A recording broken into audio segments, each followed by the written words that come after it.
It was Henry Garnet's habit, on leaving the city of an afternoon, to drop in at his club and play bridge before going home to dinner. He was a pleasant man to play with. He knew the game well, and you could be sure that he would make the best of his cards. He was a good loser, and when he won was more inclined to ascribe his success to luck than to his skill. He was indulgent, and if his partner made a mistake, could be trusted to find an excuse for him. It was surprising, then, on this occasion, to hear him telling his partner, with unnecessary sharpness, that he had never seen a hand worse played. And it was more surprising still to see him not only make a grave error of himself, an error of which you would have never thought him capable, but when his partner, not unwilling to get a little of his own back, pointed it out, insist against all reason and with considerable heat that he was perfectly right. But they were all old friends, the men he was playing with, and none of them took his ill humor very seriously. Henry Garnet was a broker, a partner in a firm of repute, and it occurred to one of them that something had gone wrong with some stock that he was interested in. "How's the market today?" he asked. "Booming. Even the suckers are making money."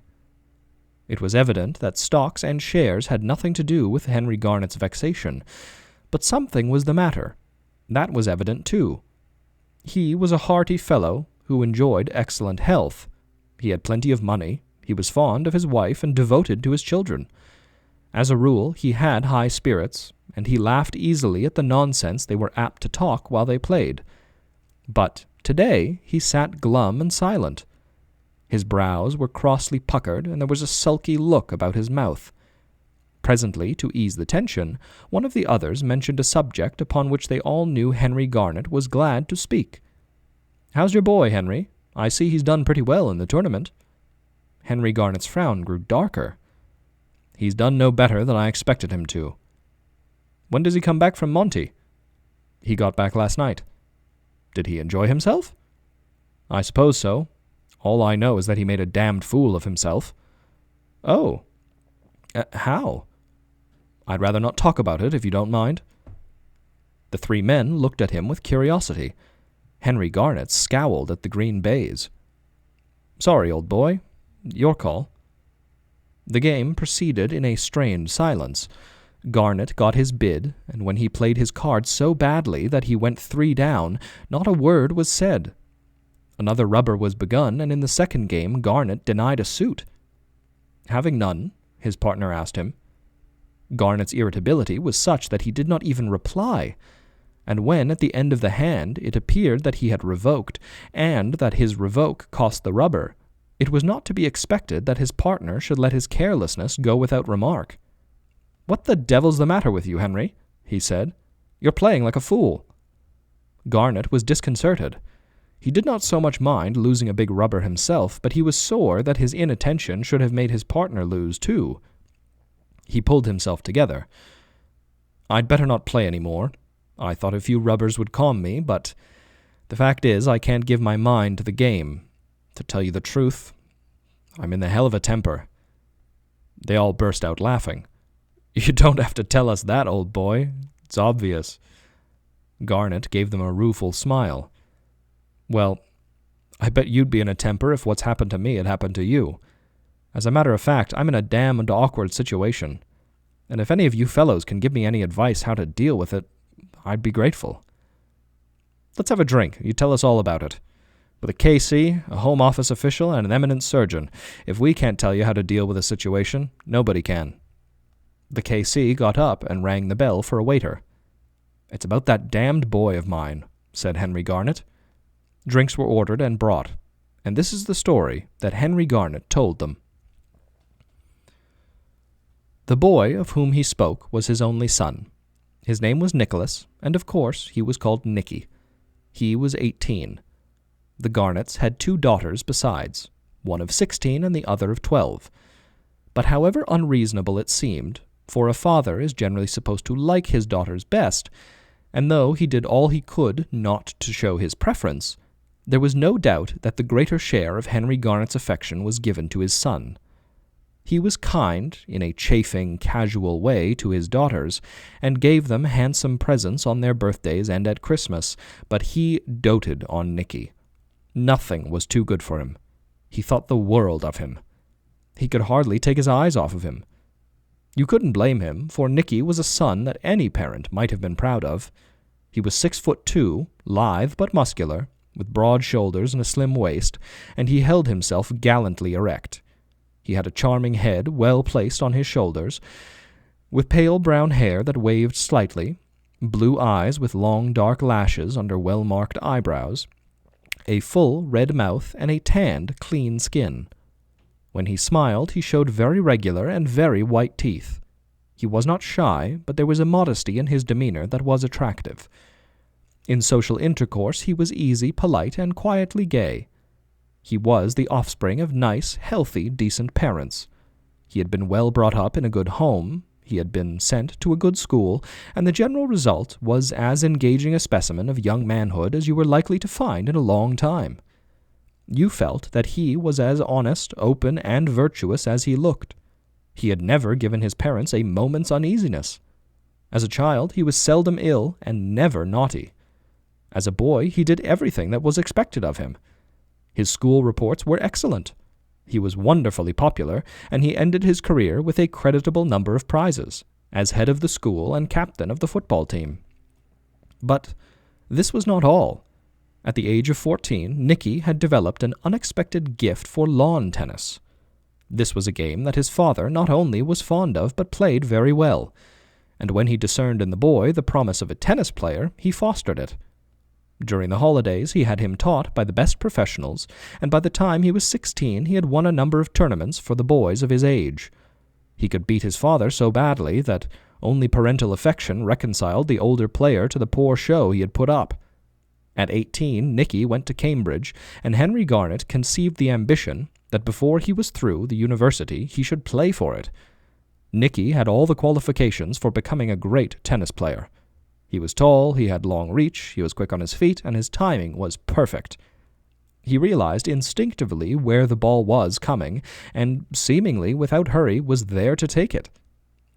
He had a powerful serve with a nasty break that made it difficult to return, and his forehand drive, low, long, and accurate, was deadly. He was not so good on the backhand, and his volleying was wild, but all through the summer before he went to Cambridge, Henry Garnet made him work on these points under the best teacher in England. At the back of his mind, though he did not even mention it to Nicky, he cherished a further ambition, to see his son play at Wimbledon. And who could tell, perhaps be chosen to represent his country in the Davis Cup. A great lump came into Henry Garnet's throat as he saw in fancy his son leap over the net to shake hands with the American champion whom he had just defeated, and walk off the court to the deafening plaudits of the multitude. As an assiduous frequenter of Wimbledon, Henry Garnet had a good many friends in the tennis world, and one evening he found himself at a city dinner sitting next to one of them, a Colonel Brabazon, and in due course began talking to him of Nicky and what chance there might be of his being chosen to play for his university during the following season. "Why don't you let him go down to Monte Carlo and play in the spring tournament there?" said the colonel suddenly. "Oh, I don't think he's good enough for that. He's not 19 yet. He only went up to Cambridge last October. He wouldn't stand a chance against all those cracks." Of course, Austin and Von Cram and so on would knock spots off him, but he might snatch a game or two, and if he got up against some of the smaller fry, there's no reason why he shouldn't win 2 or 3 matches. He's never been up against any of the first-rate players, and it would be wonderful practice for him.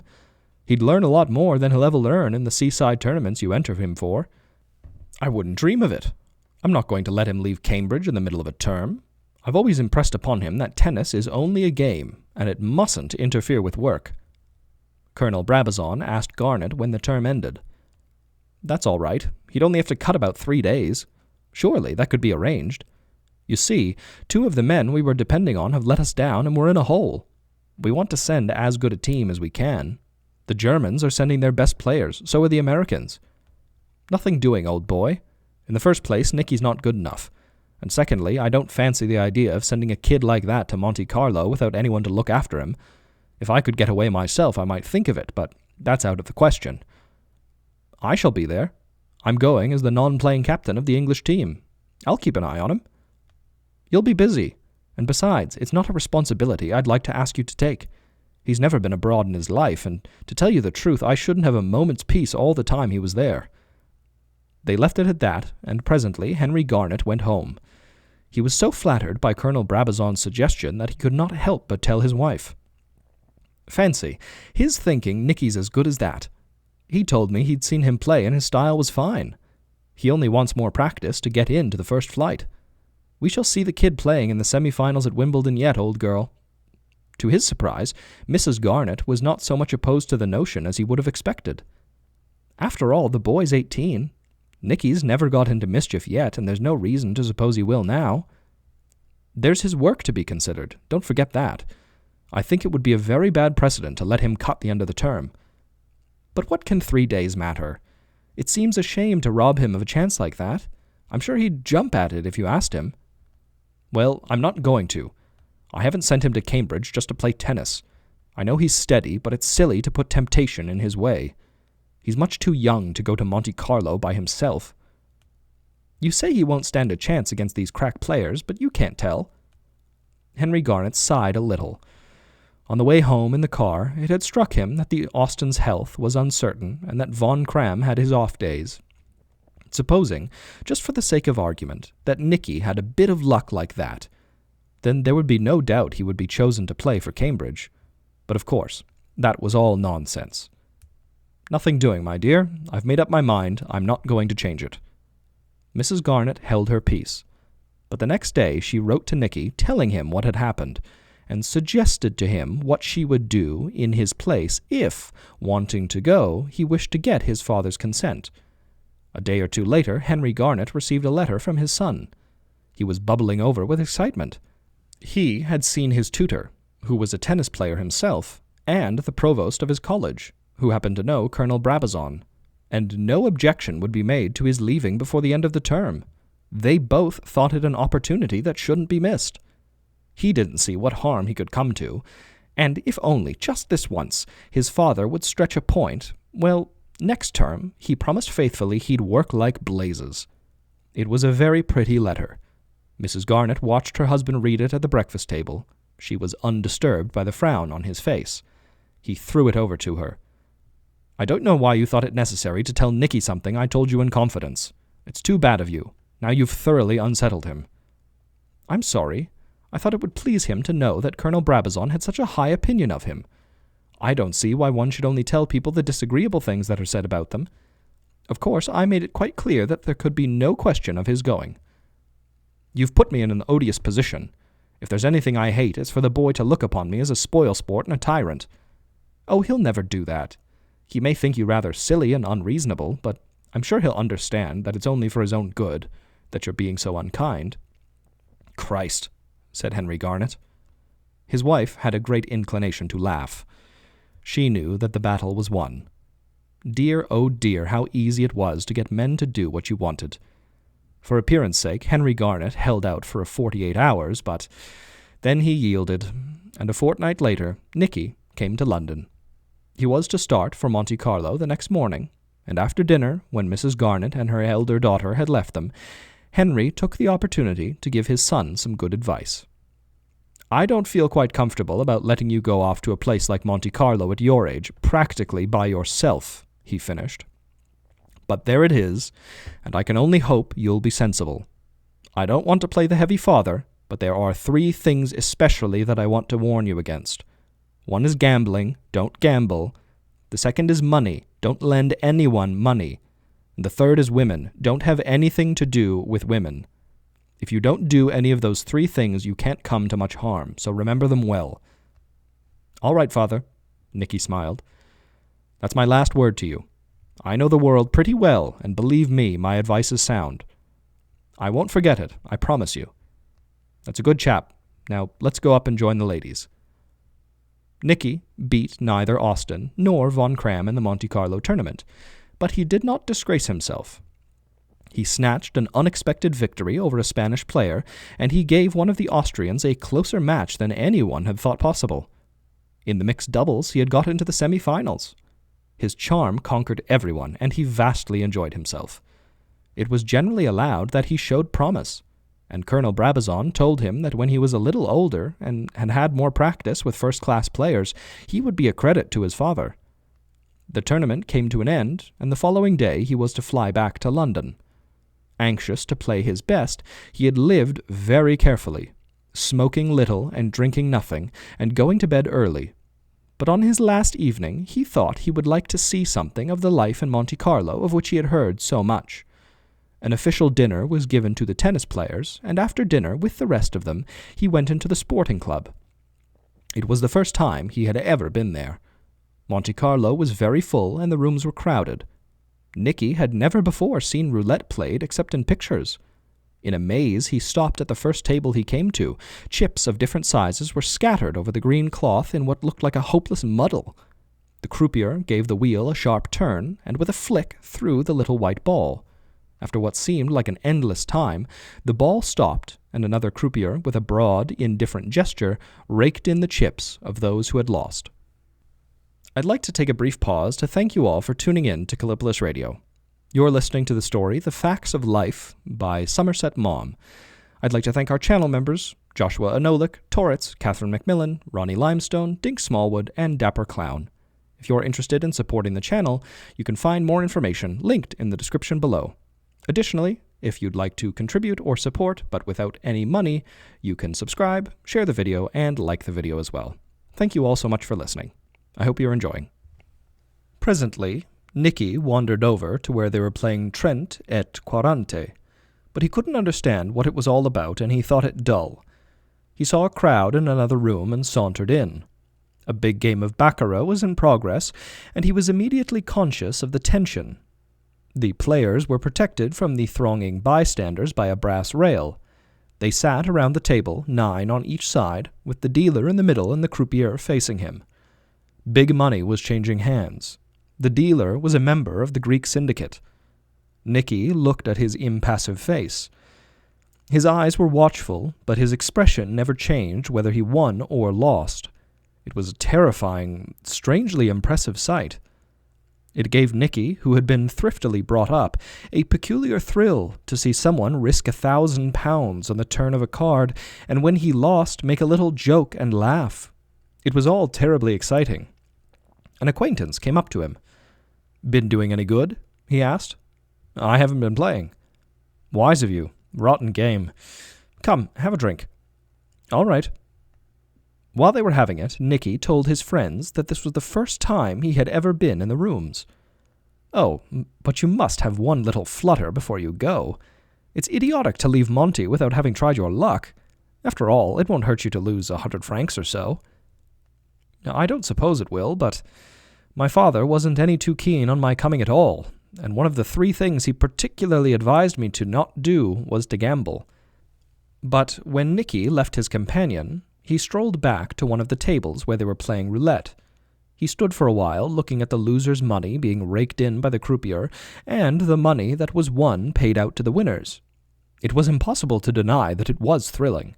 His friend was right. It did seem silly to leave Monte without putting something on the table just once. It would be an experience, and at his age you had to have all the experience you could get. He reflected, he hadn't promised his father not to gamble. He'd promised him not to forget his advice. It wasn't quite the same, was it? He took a 100-franc note out of his pocket and rather shyly put it on the number 18. He chose it because that was his age. With a wildly beating heart, he watched the wheel turn. The little white ball whizzed about like a small demon of mischief. The wheel went around more slowly. The little white ball hesitated. It seemed about to stop. It went on again. Nicky could hardly believe his eyes when it fell into number 18. A lot of chips were passed over to him, and his hands trembled as he took them. It seemed to amount to a lot of money. He was so confused, he never even thought of putting anything on the following round. In fact, he had no intention of playing any more. Once was enough. And he was surprised when 18 again came up. There was only 1 chip on it. "By George, you've won again," said a man who was standing near to him. "Me? I hadn't got anything on." "Yes, you had. Your original stake. They always leave it on unless you ask for it back. Didn't you know?" Another packet of chips was handed over to him. Nicky's head reeled. He counted his gains, 7,000 francs. A queer sense of power seized him. He felt wonderfully clever. This was the easiest way of making money that he had ever heard of. His frank, charming face was wreathed in smiles. His bright eyes met those of a woman standing by his side. She smiled. "You're in luck," she said. She spoke English, but with a foreign accent. I can hardly believe it. It's the first time I've ever played." "That explains it. Lend me 1,000 francs, will you? I've lost everything I've got. I'll give it to you back in half an hour." "All right." She took a large red chip from his pile and, with a word of thanks, disappeared. The man who had spoken to him before grunted. "You'll never see that again." Nicky was dashed. His father had particularly advised him not to lend anyone money. What a silly thing to do. And to somebody he'd never seen in his life. But the fact was, he felt at that moment such a love for the human race that it had never occurred to him to refuse. And that big red chip, it was almost impossible to realize that it had any value. Oh well, it didn't matter. He still had 6,000 francs. He'd just try his luck once or twice more, and if he didn't win, he'd go home. He put a chip on 16, which was his elder sister's age, but it didn't come up. Then on 12, which was his younger sister's, and that didn't come up either. He tried various numbers at random, but without success. It was funny. He seemed to have lost his knack. He thought he would try just once more, and then stop. He won. He had made up all of his losses and something over. At the end of an hour, after various ups and downs, having experienced such thrills as he had never known in his life, he found himself with so many chips that they would hardly go into his pockets. He decided to go. He went to the changer's office and gasped when 20,000 franc notes were spread out before him. He had never had so much money in his life. He put it in his pocket and was turning away when the woman to whom he had lent the 1,000 francs came up to him. "I've been looking for you everywhere," she said. "I was afraid you'd gone. I was in a fever. I didn't know what you'd think of me. Here's your 1,000 francs, and thank you so much for the loan." Nicky, blushing scarlet, stared at her with amazement. How he had misjudged her. His father had said, "Don't gamble." Well, he had, and he'd made 20,000 francs. And his father had said, "Don't lend anyone money." Well, he had. He'd lent quite a lot to a total stranger, and she'd returned it. The fact was that he wasn't nearly such a fool as his father thought. He'd had an instinct that he could lend the money with safety, and you see, his instinct was right. But he was obviously taken aback that the little lady was forced to laugh. "What is the matter with you?" she asked. "To tell you the truth, I never expected to see the money back." "What did you take me for? Did you think I was a coquette?" Nicky reddened to the roots of his wavy hair. "No, of course not." "Do I look like one?" "Not a bit." She was dressed very quietly, in black, with a string of gold beads around her neck. Her simple frock showed off a neat, slight figure. She had a pretty little face and a trim head. She was made up, but not excessively, and Nicky supposed that she was not more than 3 or 4 years older than himself. She gave him a friendly smile. "My husband is in the administration in Morocco, and I've come to Monte Carlo for a few weeks because he thought I wanted a change." "I was just going," said Nicky, because he couldn't think of anything else to say. "Already?" "Well, I've got to get up early tomorrow. I'm going back to London by air." "Of course. The tournament ended today, didn't it? I saw you play, 2 or 3 times." "Did you? I don't know why you should have noticed me." "You've got a beautiful style, and you looked very sweet in your shorts." Nicky was not an immodest youth, but it did cross his mind that perhaps she had borrowed that 1,000 francs in order to scrape acquaintance with him. "Do you ever go to the Knickerbocker?" she asked. "No, I never have." "Oh, but you mustn't leave Monte Carlo without having been there. Why don't you come and dance a little? To tell you the truth, I'm starving with hunger, and I should adore some bacon and eggs." Nicky remembered his father's advice not to have anything to do with women. But this was different. You had only to look at the pretty little thing to know at once that she was perfectly respectable. Her husband was in what corresponded, he supposed, to the civil service. His father and mother had friends who were in the civil service, and they and their wives sometimes came to dinner. It was true that the wives were neither so young nor so pretty as this one, but she was just as ladylike as they were. And after winning 20,000 francs, he thought he wouldn't be a bad idea to have a little fun. "I'd love to go with you," he said, "but you won't mind if I don't stay very long. I've left instructions at my hotel that I'm to be called at 7. We'll leave as soon as ever you like." Nicky found it very pleasant at the Knickerbocker. He ate his bacon and eggs with appetite. They shared a bottle of champagne. They danced, and the little lady told him he danced beautifully. He knew that he danced pretty well, and of course she was easy to dance with, as light as a feather. She laid her cheek against his, and when their eyes met, there was in hers a smile that made his heart go pit-a-pat. A colored woman sang in a throaty, sensual voice. The floor was crowded. "Have you ever been told that you're very good-looking?" she asked. "I don't think so," he laughed. "Gosh," he thought, "I believe she's fallen for me." Nicky was not such a fool as to be unaware that women often liked him, and when she made that remark he pressed her to him a little more closely. She closed her eyes, and a faint sigh escaped her lips. "I suppose it wouldn't be quite nice if I kissed you before all these people," he said. "What do you think they would take me for?" It began to grow late, and Nicky said that he really thought he ought to be going. "I shall go too," she said. "Will you drop me at my hotel on your way?" Nicky paid the bill. He was rather surprised at its amount, but with all that money he had in his pocket he could afford not to care. And they got into a taxi. She snuggled up to him, and he kissed her.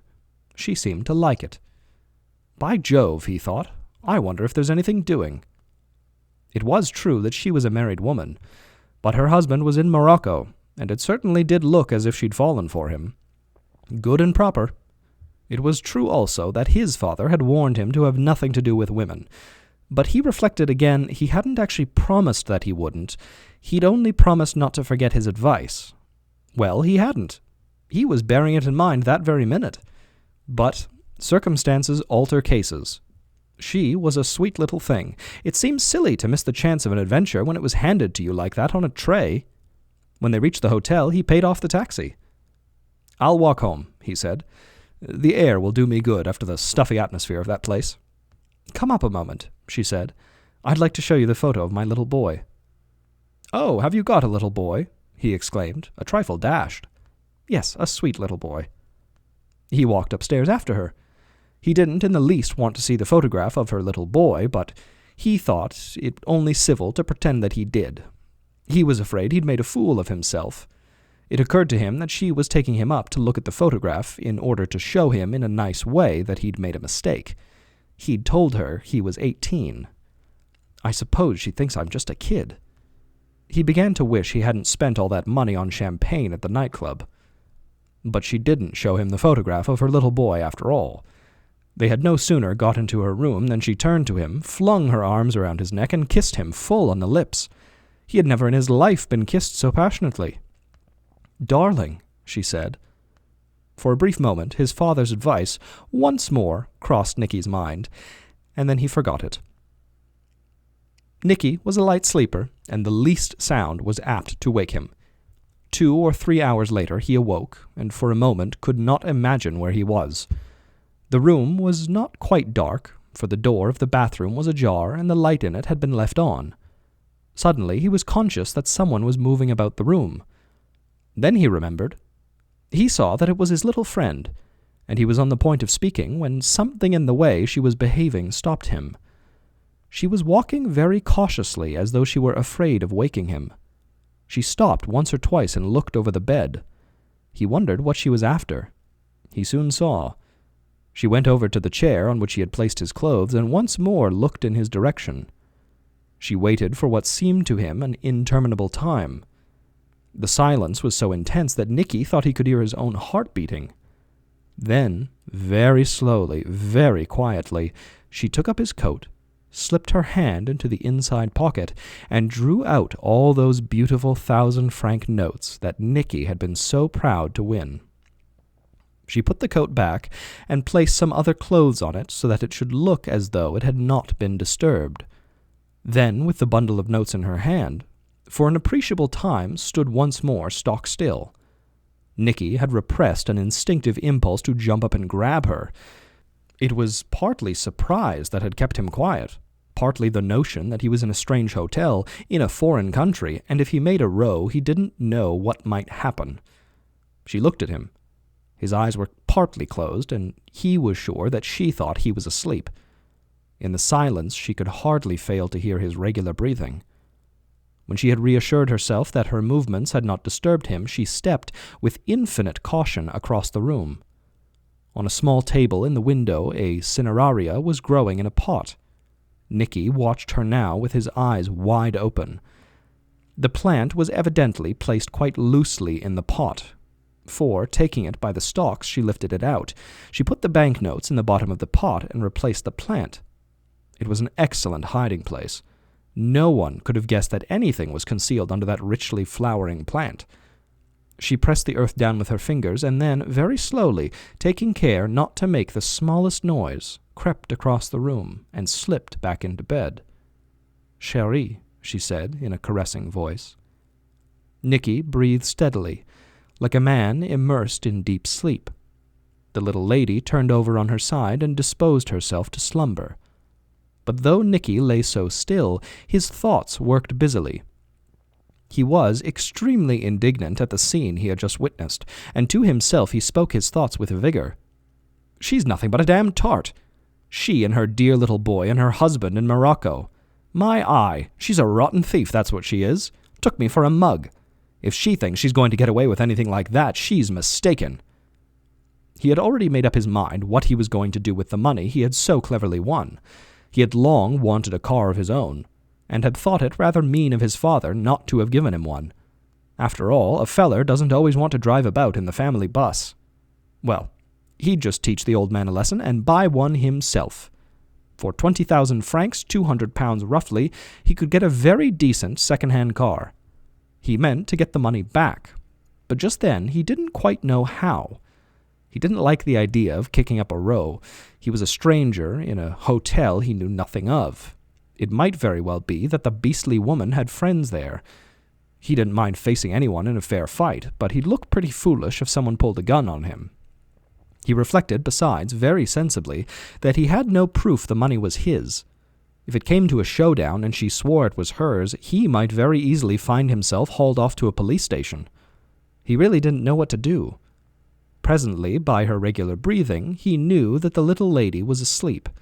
She must have fallen asleep with an easy mind, for she had done her job without a hitch. It infuriated Nicky that she should rest so peacefully while he lay awake worried to death. Suddenly, an idea occurred to him. It was such a good one that it was only by the exercise of all of his self-control that he prevented himself from jumping out of bed and carrying it out at once. Two could play at her game. She'd stolen his money, well, he'd steal it back again, and they'd be all square. He made up his mind to wait quite quietly until he was sure that the deceitful woman was soundly asleep. He waited for what seemed to him a very long time. She did not stir. Her breathing was as regular as a child's. "Darling," he said at last. No answer, no movement. She was dead to the world. Very slowly, pausing after every movement, very silently he slipped out of bed. He stood still for a while, looking at her to see whether he had disturbed her. Her breathing was as regular as before. During the time he was waiting, he had taken note carefully of the furniture in the room, so that in crossing it he should not knock against a chair or a table and make any noise. He took a couple of steps and waited. He took a couple of steps more. He was very light on his feet and made no sound as he walked. He took fully 5 minutes to get to the window, and here he waited again.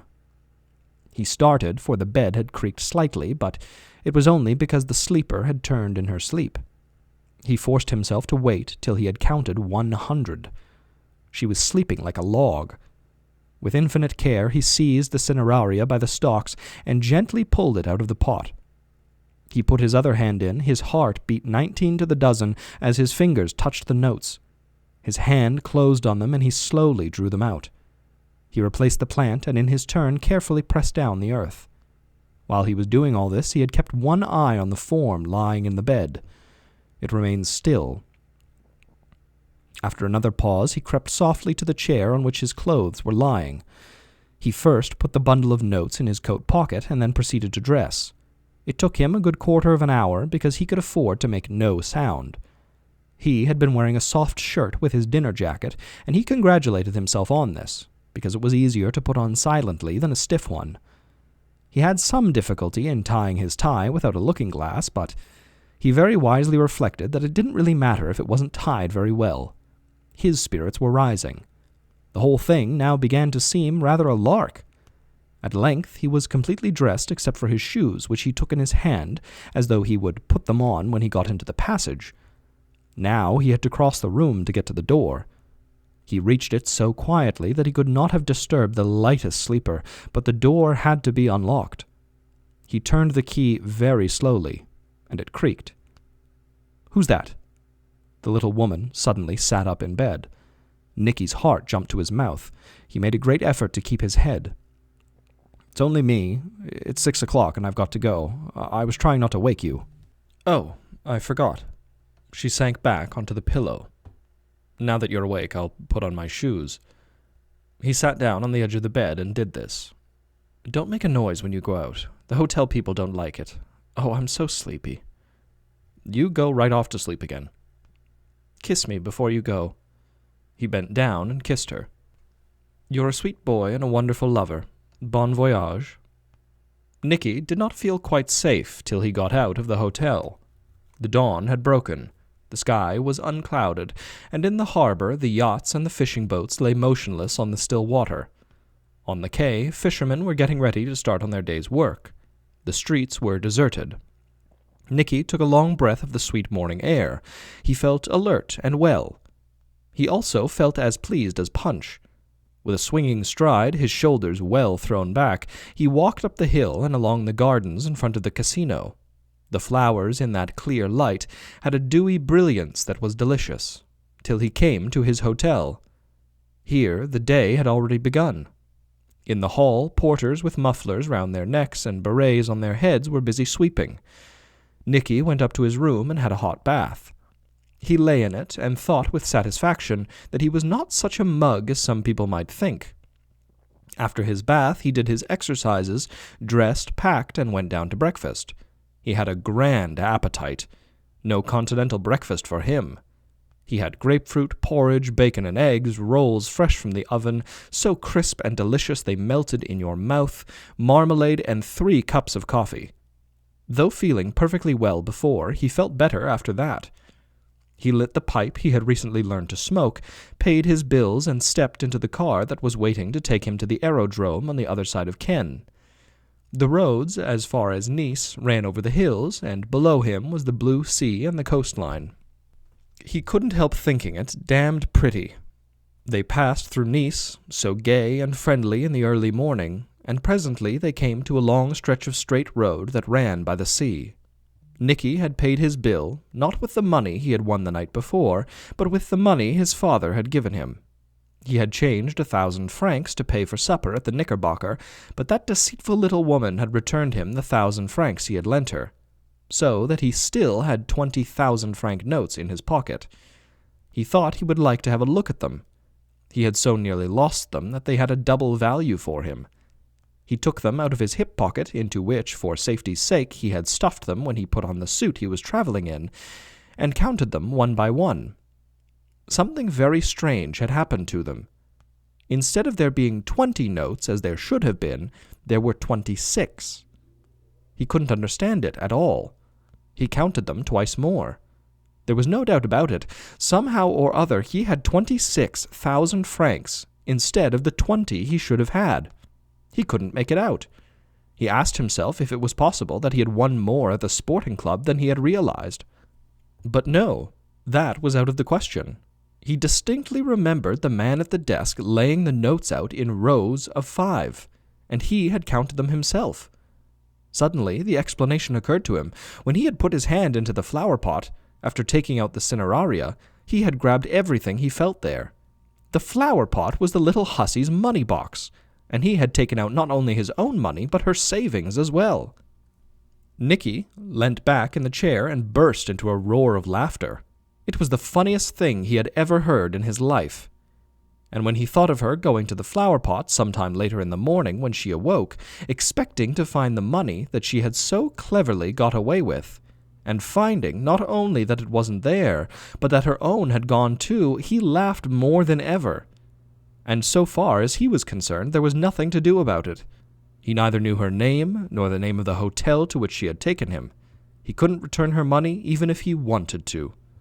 "It serves her damn well right," he said. This, then, was the story that Henry Garnet told his friends over the bridge table. For the night before, after dinner, when his wife and daughter had left them to their port, Nicky had narrated it in full. "And you know what infuriated me is that he's so damned pleased with himself. Talk of a cat swallowing a canary. And do you know what he said to me when he'd finished? He looked at me with those innocent eyes and said, 'You know, Father, I can't help thinking there was something wrong about the advice you gave me. You said, don't gamble. Well, I did, and I made a packet. You said, don't lend money. Well, I did, and I got it back. And you said, don't have anything to do with women. Well, I did, and I made 6,000 francs on the deal.'" It didn't make it any better for Henry Garnet that his three companions burst out laughing. "It's all very well for you fellows to laugh, but you know I'm in a damned awkward position. The boy looked up to me. He respected me. He took whatever I said as gospel truth. And now, I saw it in his eyes, he just looks upon me as a driveling old fool. It's no good my saying one swallow doesn't make a summer. He doesn't see that it was just a fluke. He thinks the whole thing was due to his own cleverness. It may ruin him." "You do look a bit of a damned fool, old man," said one of the others. "There's no denying that, is there?" "I know I do, and I don't like it. It's so dashed unfair. Fate has no right to play one tricks like that. After all, you must admit that my advice was good." "Very good. And the wretched boy ought to have burnt his fingers. Well, he hasn't. You're all men of the world. You tell me how I'm to deal with this situation now." But they, none of them could. "Well, Henry, if I were you, I wouldn't worry," said the lawyer. "My belief is that your boy's born lucky, and in the long run, that's better than to be born clever or rich."